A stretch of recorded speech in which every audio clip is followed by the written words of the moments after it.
సంగారెడ్డి పట్టణ కేంద్రంలోని విజన్ స్కూల్లో కిసాన్ దివాస్ వేడుకలను వైభవంగా నిర్వహించారు. ఈ సందర్భంగా పాఠశాల ప్రాంగణంలో ప్రత్యేక కార్యక్రమాలు ఏర్పాటు చేసి రైతుల ప్రాధాన్యతను విద్యార్థులకు వివరించారు. పాఠశాల ఆవరణలో విద్యార్థులు పలు మొక్కలు నాటారు. ఈ కార్యక్రమం ద్వారా విద్యార్థులు రైతుల ప్రాధాన్యతను గుర్తు చేసుకుంటూ రైతుల జీవన శైలి, కష్టాలు, దేశ ఆర్థిక వ్యవస్థలో వారి పాత్ర గురించి అవగాహన కల్పించారు.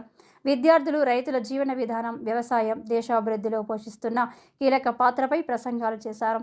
అలాగే రైతుల కష్టాలను ప్రతిబింబించే నాటికలు ప్రదర్శించి అందరినీ ఆకట్టుకున్నాయి.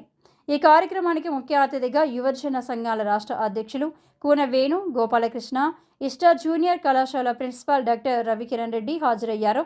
విజన్ స్కూల్ ప్రధానోపాధ్యాయులు షేక్ ఇబ్రహీం, ఉపాధ్యాయ బృందం, విద్యార్థులు, విద్యార్థినులు ఉత్సాహంగా పాల్గొన్నారు.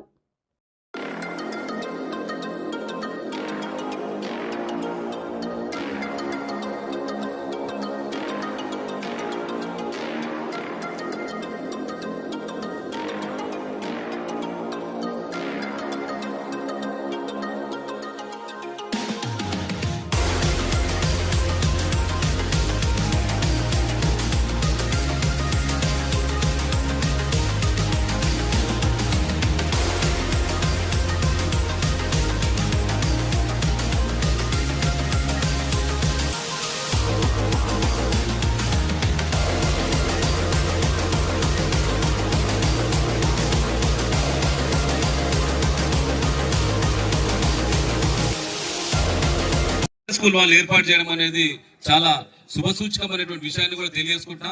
చాలా మంది ఏంటంటే రైతు అంటే చాలా చిన్న చూపు చూస్తారు కనుక ఆ రైతు యొక్క గొప్పతనము, ఆ రైతు చేసేటువంటి త్యాగాన్ని గురించి ఈరోజు ఈ స్కూల్లో పాటు అద్భుతమైనటువంటి కార్యక్రమాన్ని ఏర్పాటు చేసినటువంటి నిజంగా చెప్తున్నా కదా మా ఇబ్రాహిం సార్ గారికి ప్రత్యేకమైన ధన్యవాదాలు. శిక్షణకు మారుపేరు ఎవరైతే ఉన్నారో నిజంగా చెప్తున్నా కదా ఆ విజన్ స్కూల్ విద్యార్థులు మీ క్రమశిక్షణ చూస్తుంటే భారత మాత గర్వించదగ్గటువంటి క్రమశిక్షణ మీదైనటువంటి విషయాన్ని కూడా మరొకసారి మీకు అందరు కూడా హృదయపూర్వకంగా తెలియజేస్తున్నా. ఇక్కడ ఉన్నటువంటి చిన్న చిన్న రైతులు బాగా కట్టుకొని నిజంగా చెప్తున్నా కదా ఆ లుంగిల మీద అది గోచి కట్టుకొని లుంగిల మీద నునుగు మీసాలు వేసుకొని వాళ్ళు చేసేటువంటి కష్టం దుక్కు దున్నుతుంటే చెమట వస్తుంటే చెట్టు కింద కూర్చొని అమ్మ తెచ్చినటువంటి అన్నం తినుకుంటా రైతులు పడేటువంటి కష్టం యావత్ భారతదేశంలో 70% మంది ఈ రోజు రైతులు పడేటువంటి కష్టానికి నిర్వచనంగా వాళ్ళు చేస్తున్నటువంటి త్యాగాలకు నిర్వచనంగా ఈ రోజు విజన్ స్కూల్ చేస్తున్నటువంటి అద్భుతమైన కార్యక్రమానికి నేను మరొకసారి హృదయపూర్వకమైనటువంటి ధన్యవాదాలు తెలియజేసుకుంటాం.